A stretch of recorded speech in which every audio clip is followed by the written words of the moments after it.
Kwa hivyo shida hii ni kubwa na tunajaribu kiasi ile tunaweza. Wale wamekuwa makao zao zimeharibika na chakula yao zimeharibiwa,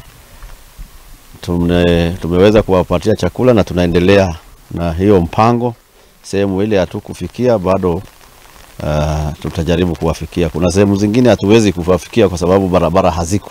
El-Nino ya kwanza ile ilikuja yenye tuliona iko na madhara yake, kwa sababu wakati barabara haikuwa lami, barabara ilikatika, chakula pia ilikosekana, mali pia kucha zilitoka kwa sababu ya maji mengi.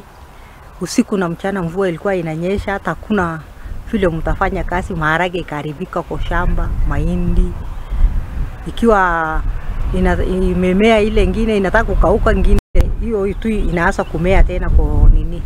Kwa sasa serikali inafanya hivyo, lakini vile nimetangaza wakati ule, County Assembly of Marsabit pia inajiandaa kujadiliana juu ya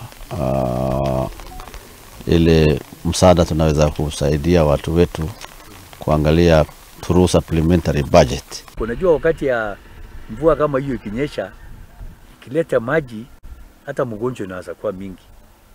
Na hata hiyo watu waangalie, ili hata kama ni wanyama watakunywa maji, wasipatie tu wakunywa maji kila pahali. Lazima waangalie ni ile pahali ambao unajua at least sio ile maji imetoka pahali nyingine imekuja kusanyika pahali moja ndio sasa wewe unapeleka mfuko yako huko. Wengine ile maji imebeba mgonjwa kutoka sehemu nyingine ameleta hapa, wewe unaenda kupatia mali yako. Familia imeadhiriwa, nyumba zimeharibiwa, chakula, bidhaa yao, lakini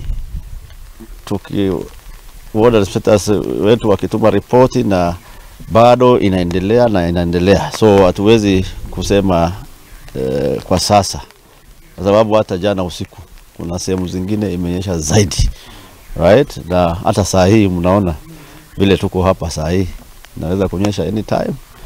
So ikikoma tu kidogo ndio tunaweza kusema in total, but all those areas I've mentioned and a few others I've not listed here are all affected.